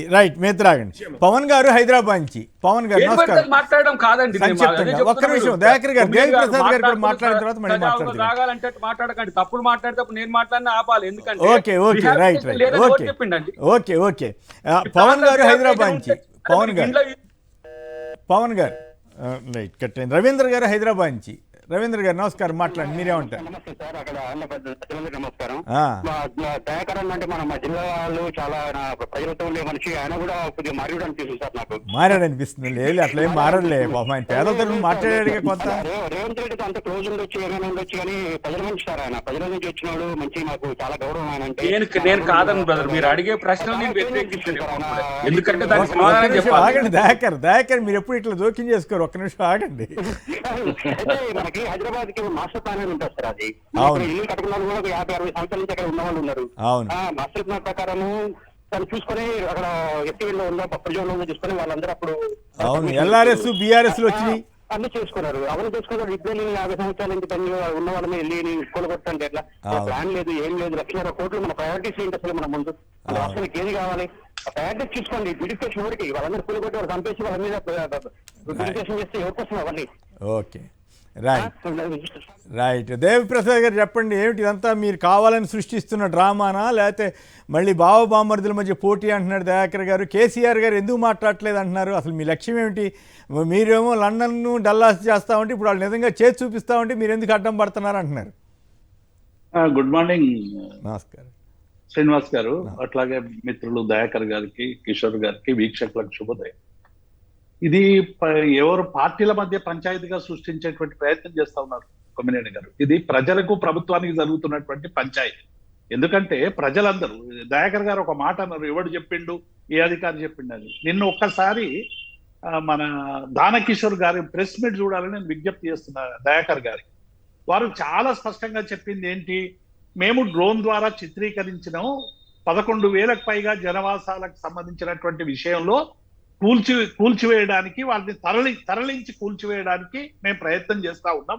10,000 కోట్లతో ఈ 2 నెలల్లో మూసీ నదికి సంబంధించిన బ్యూటిఫికేషన్ పనులు ప్రారంభమవుతాయని చెప్పిండు. ఎక్కడ మూసీ ప్రక్షాళన అని అనలేదు దయాకర్. మరి ఒక్కసారి ఆ వీడియో చూడాల్సిందిగా మిత్రులు దయాకర్ విజ్ఞప్తి చేస్తున్నారు. ఎందుకంటే దయాకర్ ఒక సోషల్ సైంటిస్ట్ లాగా ప్రతి విషయాన్ని క్షుణ్ణంగా ఆలోచించి స్పందించేటువంటి దయాకర్ ఇవాళ కొంత ఫ్రస్ట్రేషన్ పోతున్నాడంటేనే కాంగ్రెస్ పార్టీలో ఏదో తప్పు జరుగుతున్నదని ఆయన ఆత్మ ఘోషిస్తున్నది అనేటువంటి విషయాన్ని నేను ఈ సందర్భంగా గుర్తు చేస్తున్నాను. డెఫినెట్ గా, ఎందుకంటే పేద ప్రజల పక్షాన ఉండేటువంటి ఏ వ్యక్తి అయినా ఒక పేద ప్రజలకు చిన్న గాయమైన బాధపడతాడు కొమ్మినేని గారు. మా దయాకర్ కూడా నేను అట్లని మేము భావిస్తాం. ఎందుకంటే వారు కాంగ్రెస్ ఉన్నా ఇంకెక్కడున్నా ఎక్కడున్నా ఇలా డెఫినెట్ గా ఇలా మూసీకి సంబంధించి ఇలా జరుగుతున్న ప్రచారం అంతా ఎట్లా ఉంది. మొన్న రేవంత్ రెడ్డి గారు ఎక్కడో యూరప్ అక్కడికి ఇక్కడికి అన్ని పోయొచ్చు. పోయిన తర్వాత ఈ నదుల వెంబడి ఎక్కడైనా అటైనా ఇటైనా ఇరువైపులా ప్రభుత్వానికి భారీగా ఆదాయం వచ్చేటువంటి ఒక పరిస్థితి ఉంది. కానీ మూసీ నదిలో ఈ మురికి కూపం ఎందుకు, నల్ల మనుషులు ఎందుకు, ఈ బలీళ్ళు ఆరవేసేందుకు, చీరలు ఆరవేసేందుకు, ఈ పేద ప్రజలు ఇక్కడ మధ్యలో ఉండడం ఎందుకు అనేటువంటి ఒక బృహత్తరమైన ఆలోచన వచ్చి ఉంటది కొమ్మినేని గారు. వచ్చి ఇక్కడ ఏం చేస్తున్నారంటే రేపు 70-80 కిలోమీటర్ల స్ట్రెచ్ అంతా కూడా పెద్ద ఎత్తున, నిన్న దానకిషోర్ గారే అన్నారు, నేను చెప్పే మాటలు కాదు, దాని వల్ల ప్రభుత్వానికి బాగా ఆదాయం వచ్చేటువంటి అవకాశాలు ఉన్నాయనేటువంటి విషయాన్ని నిన్న ప్రస్తావించారు. ఒకరేమో పర్మిషన్లకు గౌరవిస్తామని చెప్పి ఒక అధికారి చెప్పిండు. రంగనాథ్ గారు పర్మిషన్ లేవు, ఒకవేళ తప్పుడు పర్మిషన్లు అవి మేము కూల్చివేస్తామని ఒక ఆయన అంటారు. మేము ఏమంటున్నామంటే ఇలా డెఫినెట్ గా ప్రతిపక్షంగా ఎక్కడ కన్నీళ్లున్నా, ఎవరి కష్టాలున్నా, ఎవరి ఇబ్బందులున్నా డెఫినెట్ గా ప్రతిపక్షాలకు ఏం పని ఉంటది కొమ్మినేని గారు? వారు అదే పాత్ర పోషించిన ఇన్నేళ్ళు, మేము ఇప్పుడు అదే పాత్ర పోషిస్తున్నాం. రేవంత్ రెడ్డి గారు అనలేదా ఇదేమన్నా ఖురానా బైబిలా? డెఫినెట్ గా ఏమైనా చట్టాలు ఉంటే సవరించుకునేటువంటి హక్కు ప్రభుత్వాలకు ఉంటది. మీరు ఆ వీడియో చూపించలేదు, అన్ని వీడియోలు చూపించారు, కానీ రేవంత్ రెడ్డి వీడియో చూపిస్తే మంచిగా ఉండేది. ఎంత క్రిమినల్ వేస్ట్ కూలగొట్టడం చూపించాం, మీరు గమనించలేదేమో, చూపించా ఎంత క్రిమినల్ వేస్ట్ అని అన్నాడు. అంటే అది వేరే ఛానల్ అయింది కాబట్టి మీరు లేదు చూపించామండి. మాకు వేరే ఛానల్ అయినా కూడా నాకు ఉపయోగపడుతుంది అంటే చూపించాను. మరోసారి చూపించమంటారా? మరోసారి చూపిస్తే నేను కావాలని చూపించినట్టు ఉంటుంది. అది మీరు వచ్చేలోపే అయిపోయినట్టు.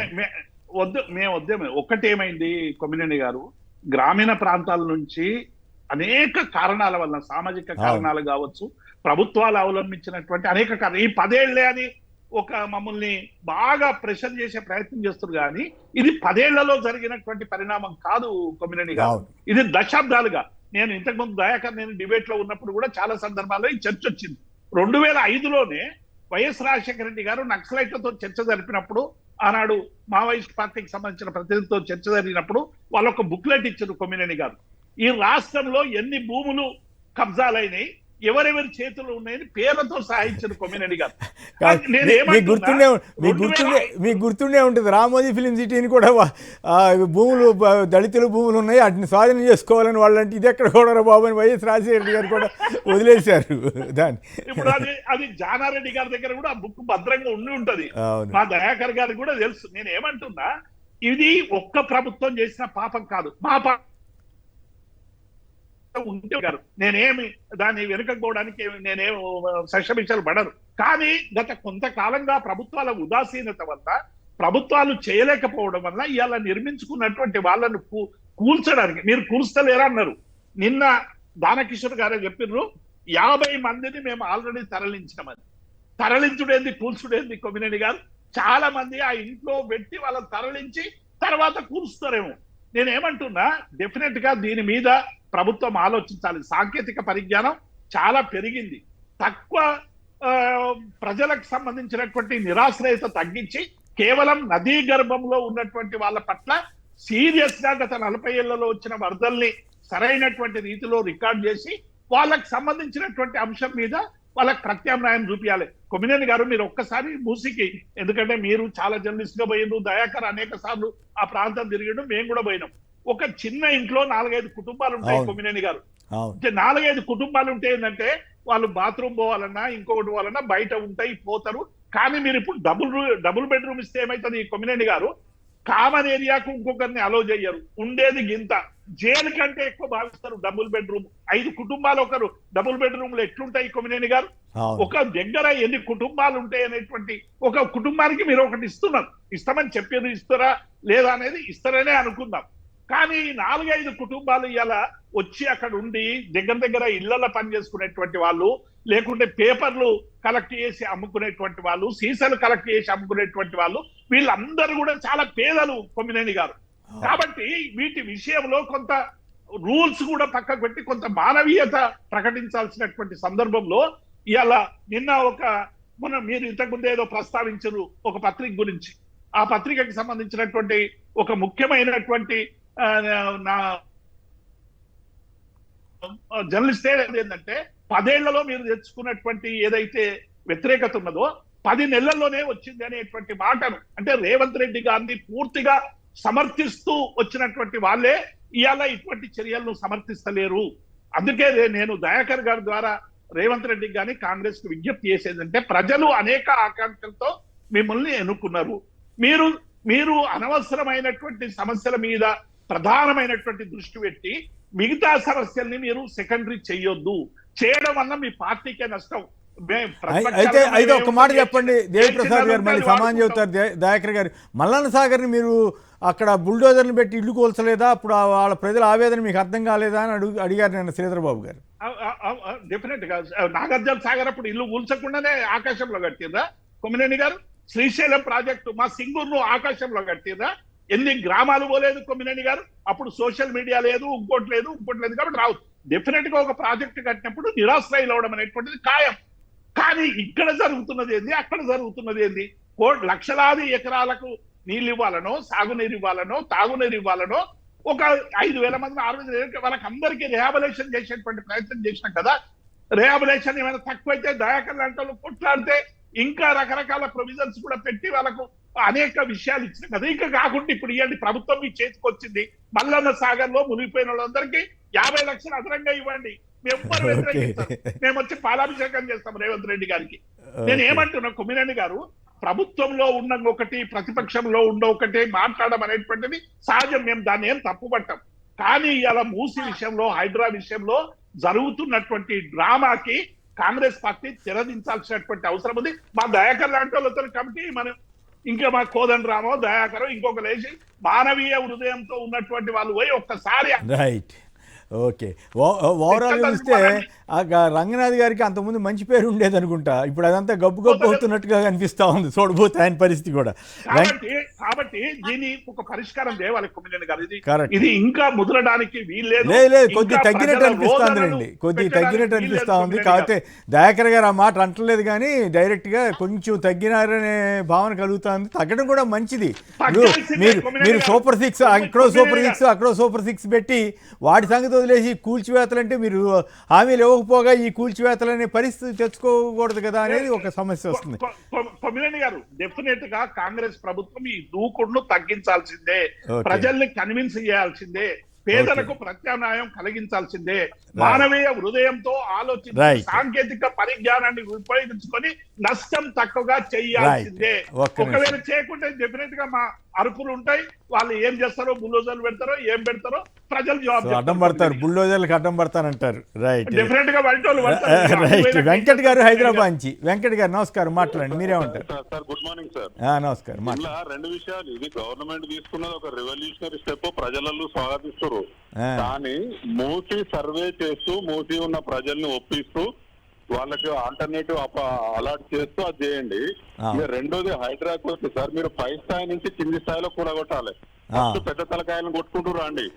ఇప్పుడు హుస్సేన్ సాగర్, బఫన్ జోర్ ఏదో, ఎఫ్టీఎల్ ఏదో మీరు నుంచి అందులో ఉన్నాయన్నీ నిర్దాక్షిణ్యంగా కూలగొట్టండి. ఫస్ట్ ఆ హుస్సేన్ సాగర్ ని ప్రక్షాళన చేయండి. ఫస్ట్ అక్కడ ప్రజలలో మద్దతు పెరుగుతుంది, ప్రజలలో ఒక నమ్మకం వస్తుంది. అంటే ఇక్కడ ప్రాబ్లం ఏంటంటే, ఇందాక ఒక మిత్రుడు చెప్పారు నాకు, ఆ హుస్సేన్ సాగర్ అప్పుడు బ్రహ్మానంద రెడ్డి గారు అప్పుడే హుస్సేన్ సాగర్ ఆక్రమణలు అవన్నీ మొదలైనవి ఎక్కువగా. మొదలైతే అప్పుడు తెలంగాణ ఉద్యమం నేపథ్యంలో ఆయన నాకెందుకు వచ్చిన గొడవని వదిలేశారట. వదిలేసిన తర్వాత ఏమైంది, అయ్యో పెరిగిపోతుంటే అక్కడ గోడ కట్టించారు. గోడ కట్టించడం ద్వారా కొంత కంట్రోల్ చేశారు. అట్లాగే ఇప్పుడు కూడా రేవంత్ రెడ్డి గారు ఆలోచన మంచిదే కావచ్చు, ఉద్దేశం మంచిదైనా కూడా ఇష్టారాజ్యంగా కూల్చివేతలు, వాళ్ళ బతుకు తెరువులనే నాశనం చేసే విధంగా ప్రభుత్వాలు వ్యవహరించకుండా ఉంటే బాగుంటుంది. అట్లాగే ఇక్కడ ఏదైనా వేరే ఆల్టర్నేటివ్స్ ఉండాలా అనేది చూసుకుంటే మంచిది. వెంకట్ గారు, మరొకరు సుహాస్ బాబు గారు హైదరాబాద్ నుంచి. సుహాస్ బాబు గారు. అందరికీ నమస్కారం అండి. నమస్కారం. ఈ హైదరాబాద్ లో జరుగుతున్న విధ్వంసం ప్రధాన కారణం ఏంటంటే నగర ప్రజలు ఎవరో రేవంత్ రెడ్డి గారికి ఓట్లు వెళ్ళలేదు. అదే నా కోపం తేడేనా కక్షతో ఆయన ఈ చర్యలు తీసుకున్నారు. కానీ ఆయన లండన్ నగరంలో డెవలప్ చేయాలంటే చేయొచ్చండి. నిపుణులతో చర్చించి యథావిధిగా ఉన్న కట్టడాల్ని అలా ఉంచి కూడా డెవలప్ చేయొచ్చండి. అక్రమంగా నిర్మించాను ఫోర్త్ సిటీ అంటున్నాడుగా, ముందు అక్కడ చేసి చూపించి తర్వాత ఇక్కడికి వస్తే బెటరే వాడితే ఈ లెక్కన. అన్ని ప్రభుత్వ అనుమతులు తీసుకుని చేసిన నిర్మాణాలను కూడా కూల్చడం అనేది అది పద్ధతి కాదండి. అది అనుమతులు లేని కూల్చితే దాన్ని ఎవరో అభ్యంతరం పెట్టరు. అవును. మూసీ పరివాహక ప్రాంతంలో ఉంటున్నారంటే వాళ్ళు ఏమి ఇష్టమై ఉండరు కదా. వాళ్ళంతా గతి లేకుంటున్న వాళ్ళే ఎక్కువ మంది ఉంటారు. వాళ్ళని మీరు పొమ్మంటే వాళ్ళు పరిస్థితి వాళ్ళకి ఏదో ఆల్టర్నేటివ్ చూపించిన తర్వాత అయితే బెటర్ కదా. రైట్. సుభాష్ గారు, మీరు కూడా ఒక మాట మాట్లాడండి. ప్రజా వ్యతిరేకత వస్తోందా లేదా? వస్తున్న నేపథ్యంలోనే వీళ్ళు కొంచెం తగ్గినట్టు అనిపిస్తోందా? కిషోర్ గారు. అదండి. సో ఇప్పుడు తగ్గారా లేదా అనేది పెద్దగా నమ్మలేమండి. ఎందుకంటే ప్రభుత్వం రోజుకో మాట చెప్తూ ఉంటుంది, ఒక్కొక్క అధికారి ఒక్కొక్క మాట చెప్తూ ఉంటారు. అది ఇప్పుడే దేవిప్రసాద్ గారు కొంత దానకిషోర్ గారి కోట్ చేసి మరి వినిపించారు వారు ఏం చేస్తున్నారని. మరి కాంగ్రెస్ వారు ఏమో లేదు అట్లా జరగట్లేదు అని అంటారు. మీరు ఇప్పుడే 50 మందికి పునరావాసమే కల్పించామని చెప్పి ఒక సైడ్ అని అంటున్నారు. దెర్ ఇస్ ఎ కన్ఫ్యూజన్ అండి. ప్రాణాలు కూడా పోతున్నాయి ఈ కన్ఫ్యూజన్ వల్ల. మీరు నిజమా వాస్తవమా కాదా ఇదంతా పక్కకు పెట్టండి. ఆత్మహత్యలు జరుగుతున్నాయన్నది అద్దంకి దయాకర్ గారికి కూడా తెలుసు. అపోహలతోటే కావచ్చు, నిజమే కావచ్చు. రేవంత్ రెడ్డి గారు వచ్చి అపోహలతో చనిపోయినా కానీ ఎంత ఈజీ అండి అపోహల్ని తొలగించడము. ప్రాణాలు మిగిలిపోతాయంటే అపోహలు తొలగించడానికి మాట్లాడొచ్చు కదా. ఇది పరిస్థితి అండి. ఇంకొకటి నేను అనేది ఏంటంటే, ఇప్పుడు మూసీ పరివాహక ప్రాంతంలో అయినా ఇంకొక దగ్గర అయినా ప్రపంచంలో ఎక్కడా కూడా రోడ్లు వెడల్పు అవ్వలేదు, కొత్త రైల్వే లైన్లు రాలేదు, కొత్త పవర్ ప్లాంట్లు రాలేదు, లేకపోతే కొత్త ఇరిగేషన్ ప్రాజెక్టులు రాలేదు, కెనాల్లు కట్టలేదు. ఇదంతా లేకుండానే ఈరోజున్న పరిస్థితిలోకి వచ్చేసాము అనేది ఏముండదు. కానీ అక్కడి ప్రజలు వారికి పునరావాసం కల్పించడము, కాంపెన్సేషన్ ఇవ్వడము, ఎస్పెషల్లీ గవర్నమెంట్ కొన్ని దశాబ్దాలుగా పర్మిషన్లు ఇచ్చిన వాటికిను, దాని తర్వాత ప్రాపర్టీ ట్యాక్సులు, రిజిస్ట్రేషన్ ఫీజులు, ఇతరత్ర వాళ్ళ దగ్గర నుంచి అన్ని వసూళ్లు చేసినవేను. బ్యాంకులు కూడా ఇది నిజంగానే ఆథరైజ్డ్ అని అనుకున్నవేను. మరి ప్రజలు ఎట్లా తెలుసుకోగలుగుతారు ఇంకో విధంగా ఇదేదో FTL అని? అసలు FTL ఇప్పటివరకు సరిగ్గా దాని లిమిట్సే ప్రాపర్గా చూపించని ప్లేస్లోను ప్రభుత్వాన్ని నమ్మి మోసపోయిన వారికి ప్రభుత్వము కాంపెన్సేషన్ ఇవ్వాలి. ఇక పేదలు మీరు అన్నారు, ఇప్పుడు మూసీలో ఎవరుందామనుకుంటున్నారు? అక్కడ వాళ్ళు పేదలు చేయబట్టి ఉంటారు ఆబ్వియస్లీ. అది అట్లాంటి వారికి పునరావాసం కల్పించి దాన్ని వాళ్ళని ముందు కాన్ఫిడెన్స్లోకి తీసుకుంటే హ్యూమన్ కాస్ట్ అనేది తగ్గించాలండి. ఏది ఏమన్నా హ్యూమన్ కాస్ట్ తగ్గించాలి.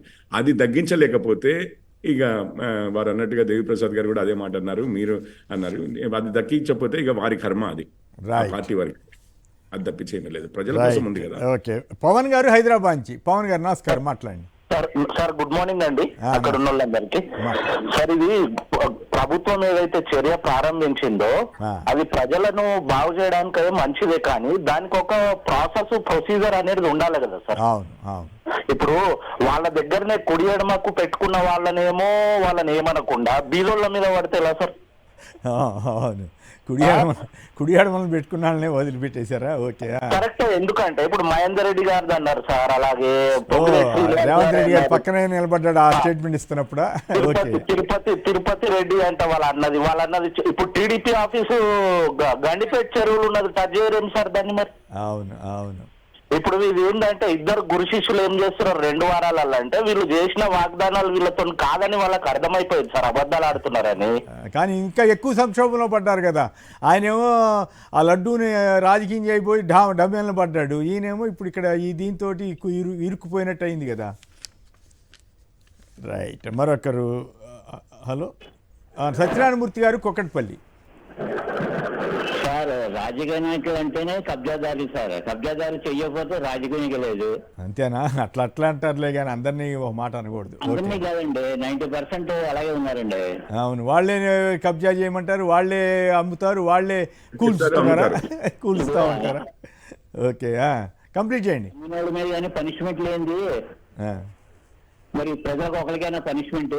అది ఈ ప్రశ్న బాగుంది. రైట్, దయాకర్ గారు ఇప్పుడు వీళ్ళందరికీ సమాధానం చెప్పండి దయచేసి.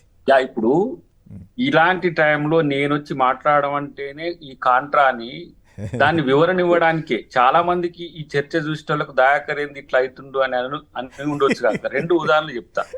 ఇప్పుడు మిత్రుడు నల్గొండ మిత్రుడు చేసిండు సూర్యాపేట చెరువు, చౌదరి చెరువు అనేది.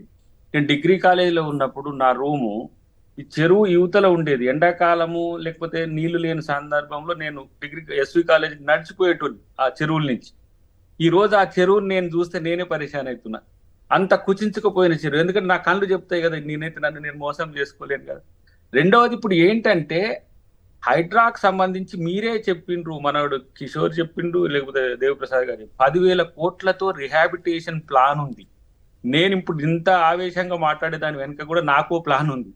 ఎందుకంటే అర్బన్ హౌసింగ్ లో 4,000 కోట్లు ఇప్పుడు పెండింగ్ లో ఉంది కేంద్ర ప్రభుత్వం. తర్వాత రేపు 10,000 crores పెట్టబోతున్నాం స్టేట్ గవర్నమెంట్ నుంచి. అర్బన్ హౌసింగ్ లో నాకు తెలిసి 70,000 కోట్ల పైచిలకు ఫండ్ ఉంది ఇప్పుడు ఈ సెంట్రల్ అర్బన్ హౌసింగ్ లో. నేను గతంలో సోషల్ జస్టిస్ ఎంపవర్మెంట్ మినిస్టర్ గా శైలజా కుమార్ గారు ఉన్నప్పుడు ఈ చింతల్ బస్తీ నుంచి పూల్ బస్తీ వరకు ఉన్న ఈ బాలాపుర బస్తీ వరకు ఉన్న బస్తీల్లో 1+3 కట్టుకొని ఒక ఇంట్లో 4-5 ఉండేది నేను గమనించిన. బస్తీలు దాదాపు 180 తిరిగి నేను పిట్టల బస్తీ నుంచి, అదే బాగమతి ఉన్న బస్తీ నుంచి ఇక్కడ దానిక నేను గతంలో మాలమానాడు అధ్యక్షునిగా ఉన్నప్పుడు ఈ బస్తీలన్నీ తిరిగేటోని. మేమేం డిమాండ్ చేయబోతున్నాము, ఈ ORR కు RRR కు మధ్యలో ఎక్కడో ప్రతి 5 కిలోమీటర్లకు ఒక 20 కిలోమీటర్స్ ఇవ్వండి. అవి బస్తీలకు ఉపయోగపడుతుంది. ఇప్పుడు 23,000 ఇండ్లు రాజశేఖర రెడ్డి గారు కట్టించిపోయిందండి. ఇంతవరకు ఆక్యుపేషన్ లేదు. రాజీవ్ స్వగృహ, రాజీవ్ గృహకల్ప మీరు ఒకసారి మీరు చూడండి. మీరు కుక్కట్పల్లి కానీ బహదూర్పుర కానీ ఇక్కడ మీరు చూడండి. ఇప్పుడు వీళ్ళు 35,000 ఇండ్లు కట్టింది. ఎవరు? కేసీఆర్ గారు. ఒక్కళ్ళకి అకామిడేషన్ లేదు ఇప్పటికీ. నేను ఇంతకు ముందు ఏంది నేను పాటిగడ్డ నేను గవర్నమెంట్ కాల్లో ఉన్నప్పుడు చూసిన మా ముందు ఎప్పుడు దాంట్లో గుర్రాలు కట్టేసి లేకపోతే మేకలు కట్టేసి ఉంటుండే. ఎందుకు 10 సంవత్సరాలు పంచలేదు? ఇప్పుడు వీళ్ళను డబుల్ బెడ్రూమో సింగిల్ బెడ్రూమో ఇప్పుడు ఒప్పుకున్నోళ్ళు ఒక 50 మందో 100 మందో వస్తున్నారు. ఈ ఒప్పుకోనోళ్ళ పంచాయతీలు కూడా కన్విన్సింగ్ మెథడ్నే పోతున్నది. కూల్చట్లే ఇంకా మూసి. హైడ్రాది ఏంటి కిషోర్ గారు అన్నట్టు ఇప్పుడు అక్కడ కొంతమందికి ఏమైంది, IFTL లో ఉంది, పేపర్స్ వచ్చినాయి, బ్యాంక్ లోన్ ఇచ్చిండ్రు, అది కూలగొట్టిండ్రు. బ్యాంక్ ఆయన EMI కట్టమంటుండు, ఇల్లు లేదు EMI కట్టమంటుండు. This is the problem. ఇట్లాంటి అడ్రస్ చేయాలి మనం. వాటిని ఎట్లా పరిష్కరించాలని చూడాలి. నేనంటున్నా దేవి గారు ఎప్పుడు అంటే అట్లాగా దయాకర్ గారు మీరు కూల్చే ముందే ఆలోచించాలా. ఇప్పుడు నాకు తెలిసి కొన్ని ఏరియాల్లో బేరంగూడ తదితర ప్రాంతాలు కొన్ని పేర్లు చెప్పారు కానీ అక్కడ పేదని చూడకుండా కూడా కొట్టవలు బారేశారు. ఎట్లా వాళ్ళు ఒక మిషన్ ₹1 కోటి పెట్టి మిషన్ పెట్టుకున్నా అంట, మిషన్ తీసుకుంటాను దేవుడు అన్నా కూడా వదిలిపెట్టలేదట. అది ఎట్లా? ఆ పసిపాప చెబుతా ఉంటే పుస్తకాలు కూడా తీసేసి వాళ్ళ చదువులను ఏమైపోవాలి? ఎట్లా? ఈ కొంచెం హ్యూమన్ యాంగిల్ కూడా ఉండాలి కదా. పోలీస్ అనండి, హైడ్రా అనండి, రంగనాథ్ అనండి, రేవంత్ రెడ్డి గారు అనండి, ఇంకెవరన్నా అనండి, బట్ హ్యూమన్ యాంగిల్ మిస్ అయిపోతే మొత్తం సంజయ్ గాంధీ తొక్కుల గేటు ఎట్లా కూల్చి గందరగోళం కాంగ్రెస్ మొత్తాన్ని నాశనం చేశాడో మీరు కూడా అట్లాగే ప్రమాదంలో పడే పరిస్థితి ఉంటుంది. దాన్ని కాపాడుకుని మీరు బయటపడండి అని చెబుతున్నాం. సార్ రేపు 1 year తర్వాత ఇక్కడ జరిగే అభివృద్ధిని చూసి ప్రజలు ఎందుక ఈ రకమైన జరిగింది అనేది అప్పుడు మెచ్చుకుంటారు. కొంత వ్యతిరేకత వస్తుందని తెలియదా? ఈ ఇండ్లను తీసివేస్తే గూడును చెదిరితే ఏ విధంగా ఉంటుందో తెలియదా? కానీ ప్రత్యామ్నాయం కూడా పెయిన్ఫుల్ గా కాకుండా వాళ్ళకి కన్విన్సింగ్ గా చెప్పడంలో అధికారులు ఇంకా కొంచెం అడ్వాన్స్ కావాల్సిన అవసరం ఉంది. అది కబ్జాలు వేరు, కట్టుకున్న పేదల ఇండ్లు వేరు, తర్వాత ఆక్రమణలు వేరు. ఇంకా ఆక్రమణలో నిర్మాణాలకు రాలేదు సార్. మీకు ఆక్రమణలు ఆగిపోయినాయి. Regional ring road to RRR 160 tanks ఉన్నాయి. ఇప్పుడు ఈ భూముల విలువ 10 కోట్ల నుంచి 50 కోట్ల పై చిలుకున్నది. సినీ పోలీస్ ఏరియాలో 100 కోట్లు చేసింది కేసీఆర్. వీటిని టార్గెట్ చేసుకొని కొంతమంది అక్రమదానాలు చేస్తున్నది. ఇప్పుడు ఈ పేదలకు పెట్టేసి ₹1,000 కోట్ల దోచుకుంటూనే పేదల కన్నీళ్లతో కల్పని కండి అని చెప్తున్నా. వీళ్ళకు మహా అయితే నేను అంటున్నా సార్, 1,00,000 కోట్ల కంటే ఎక్కువ అయ్యే ప్రాజెక్ట్ కాదు వీళ్ళందరినీ రిహాబిటేట్ చేసినా కూడా. ఆ పని చేయండి, తప్పులేదు, ఆ పని చేస్తే పర్వాలేదు. హౌసింగ్ నుంచి అర్బన్ హౌసింగ్ నుంచి ఎస్సీ ఎస్టీలకు G+2 కట్టమని ఉన్నది. ఒకసారి దేవిప్రసాద్ గారికి తెలుసు, బుద్ధ భవన్ నుంచి ఈ మన ఆ హోటల్స్ కాంచి ముందుకు పోమని ఒక బస్తీ, ఇందిరమ్మ బస్తీ అని ఉండేది.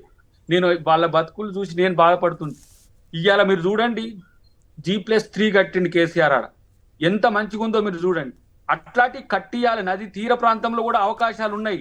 దాదాపు నాకు తెలిసి 700 ఎకరాలు మిగులు ఉంటది భూమి. ఓకే ఓకే, దయాకర్ వాదంతో సంతృప్తి చెందారా దేవిప్రసాద్ గారు? ఇప్పుడు నేను ఏమంటున్నా, ఒక మాటలో దయాకర్ గారు ఇప్పుడు 2-3 అంశాలని వారు ప్రస్తావించారు, వాళ్ళు ఒప్పుకున్నారు కూడా. కొంత అధికారుల సమస్య కావచ్చు, లేకుంటే పైనుంచి వచ్చే ఒత్తిడి కావచ్చు, కొంత హ్యూమన్ యాంగిల్ తో పనిచేయాలి. మేం చెప్తున్నట్టు కూడా అదే కదా కమ్యూనిటీ గారు. ఇప్పుడు అన్ని ఒకే రకం చేస్తారేమో. ఇప్పుడు హైడ్రా ఉంది, హైడ్రాకు సంబంధించినటువంటిది ఇలా సీతక్క మీరు అడ్డుకుంటున్నారని ఇంకొక మంత్రి అడ్డుకుంటుంటే, ఇవన్నీ పొలిటికల్ స్టేట్మెంట్స్, వాటికి ఎట్లా సమాధానాలు ఇవ్వచ్చు. కానీ ఇవాళ అడ్డుకుంటున్న వాళ్ళు ఎవరు? కొమ్మినేని గారు. తిరుపతి రెడ్డి కోర్టుకు పోలేదా? కోర్టుకు ఎవరు పోయిన? ఏ పేద రైతు పోయిందా కోర్టుకు? ఎక్కడ పైసలు ఉంటాయి వాళ్ళ దగ్గర? రైట్. చాలా మంది మేము తప్పు చేస్తే వాళ్ళకి మేలు చేయడానికి ఇప్పుడు అందుకే కేసీఆర్ గారు ఎందుకు బయటికి రావట్లేదని అడిగాడు ఇందా, దానికి సమాధానం చెప్పకుండా మీరు తప్పించుకున్నారు. ఏం తప్పించుకోలేదు కొమ్మినేని గారు. కేసీఆర్ గారు పనిచేస్తున్నాం. కేసీఆర్ గారు చెప్పినందుకే మా పర్యటనలు అవుతున్నాయి. తిరగాలి కదా, మేము వాటి మీద స్టేట్మెంట్ కాదు కాదు, ఆయన ప్రధాన ప్రతిపక్ష నేత కదా, ఆయన తిరగాలి కదా. తిరుగుతాడు కొమ్మినేని గారు, మేమందరం కాదా ప్రతిపక్ష నేతలు? ఫైనల్ గా కిషోర్ గారు మీరు సంతృప్తి చెందారా దయాకర్ గారి వాదంతో? ఏమంటున్నా కొమ్మినేని గారు, చెప్పండి, కంప్లీట్ చేయండి. నేను ఏమంటున్నా కొమ్మినేని గారు, ఇప్పుడు దయాకర్ గారు చెప్పినట్టు డెఫినెట్ గా దీన్ని సెగ్రిగేషన్ చేయండి. వీలైనంత వరకు ఇమీడియట్ గా ఒక వారం రోజులు ఆపి దీన్ని సమగ్రమైనటువంటి చర్చ చేసి దాన్ని ముందుకోండి తప్ప వారం రోజులు అయ్యేది కాదు ఇది. రైట్. కిషోర్ గారు సంక్షిప్తంగా ఒక మాటలో చెప్పండి. హైదరాబాద్ ని లండన్ చేస్తే, థేమ్స్ నది లాగా మూసీని చేస్తే ఆనందించే వాళ్ళమే అందరం.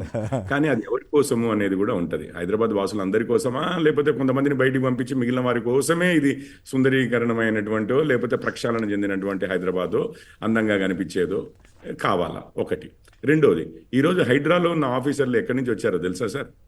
వాళ్ళందరూ ఈ హూడాలు, లేకపోతే GHMCలు, అంతకుముందు ఎక్కడి నుంచి అయితే ఈ రాజముద్రలు వేసి మీరు ఇల్లు కట్టుకోండి అని చెప్పి ఇచ్చారో వాళ్ళే ఈ రోజు వచ్చి సంతకాలు పెట్టి దీన్ని కూల్చేస్తామంటున్నారు. వాళ్ళు పైసలు తీసుకుని కూడా ఉండొచ్చు. రెండో విషయం. మూడో విషయం, మొన్న ముఖ్యమంత్రి గారు పోయి ఇరిగేషన్ డిపార్ట్మెంట్ లో కొత్తగా ఏఈలని అపాయింట్ చేస్తున్నప్పుడు వారు చెప్పారు, వీళ్ళందరూ పనికిరాని వారు, ఇక సారాంశం అది. కానీ నేను ఇప్పుడు తీసేస్తే ఇరిగేషన్ డిపార్ట్మెంట్ ఖాళీ అయిపోతుంది. అంటే ఇక అదే దొంగలతోటి, అదే అసమర్థులతోటే నడిపియాలి. అట్లాగే ఇప్పుడు GHMC, HMDA పర్మిషన్లు ఇచ్చిన వాళ్ళందరూ వాళ్ళకేం కాదు సార్, ఆ ఆఫీసర్లకేం కాదు, వాడే పర్మిషన్ ఇచ్చుంటాడు, వాళ్ళే పర్మిషన్లు ఇచ్చుంటారు, వాడే ఈ రోజు వచ్చేసి నోటీస్ ఇచ్చేసి కూలగొడతా అంటాడు. ఈ ఆఫీసర్లు కొత్తగా రాలేదు. అన్ని డిపార్ట్మెంట్లు ఏవైతే ఇప్పటి వరకు ఈ అన్యాయం కావడానికి కారణమయ్యాయో వాళ్ళ అదే ఆఫీసర్లు ఈ రోజు వచ్చి కూలగొడతామంటున్నారు.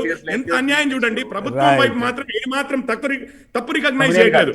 ఇంకొకటి, అద్దంకి దయాకర్ గారు చెప్తారు 1.5 కోట్లు అన్నారు. ఒక్క నిమిషం అండి, 1.5 కోట్లు అన్నారు. మేము ప్రక్షాళన చేస్తాము అందరికీ. సార్ నమ్మకం ఎందుకు కలగట్లేదు తెలుసా ప్రజలకి? రైతు బంధుకు పైసలు లేవు సార్, రైతు బంధుకు పైసలు లేవు. 1.5 కోట్లు పని చేయండి.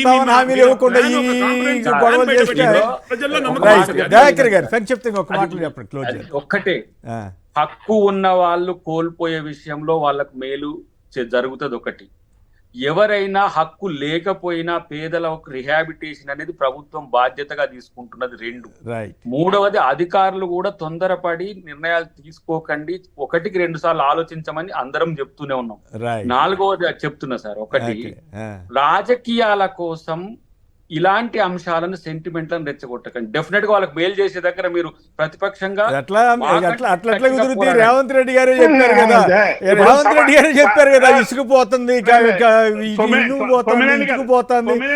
ఎంత ఇంకో గంట చెప్పినా ఇట్లనే వస్తుంది. కానీ పేదలకు భరోసా కాంగ్రెస్ రైట్. సమస్య కాదు, సంక్షోభాన్ని నాకైతే రేవంత్ రెడ్డి గారు సంక్షోభాన్ని సృష్టించుకుని ఆ సుడిగం నుంచి బయటికి రావడానికి మీరు కేబీఆర్ పార్క్ వాకర్ కదా, మీరు కేబీఆర్ పార్క్ చుట్టూ చేస్తున్నది ఏందో మీరు చూడండి. రేపు మూసీ రివర్ ఫ్రంట్ లో కూడా అంతకంటే ఎక్కువ సౌభాగ్యంగా ఓకే, సంతోషమే. కేసీఆర్ గారి గవర్నమెంట్ లో కూడా మొత్తం బిల్డింగ్ వంతెనలు కట్టేస్తా ఉన్నారు, మీరు కూడా కట్టేస్తా ఉన్నారు, మంచిది చేస్తే సంతోషమే. కానీ ఒక విషయం గమనించండి, కేబీఆర్ పార్క్ లో ఒక పెద్ద చెరువు ఉంది. ఆ పెద్ద చెరువులోకి పొల్యూషన్ మొత్తం డ్రైనేజ్ వాటర్ అంతా పెట్టారు. అది ముందు క్లీన్ చేయించండి, మూసేదంగా దేవుడు ఎరుగు. కానీ అన్ని అయితే రైట్, కాదు, అందమైంది కాదు, వేగవంతమైన హైదరాబాద్. వెరీ గుడ్, చేస్తే సంతోషం. కానీ మీరు దెబ్బతినమాకండి, ఆ క్రమంలో మీరు దెబ్బతినమాకండి. పేదల బతుకుల్ని చిత్రం చేయమాకండి, మీరు దెబ్బతినమాకండి. రైట్. అద్దంకి దయాకర్ గారు, పోరెడ్డి కిషోర్ గారు, దేవిప్రసాద్ గారు, ముగ్గురు కూడా ధన్యవాదాలు. పలువురు మాట్లాడారు, అందరికీ కృతజ్ఞతలు. ఇది నేటి చర్చా కార్యక్రమం. నమస్కారం.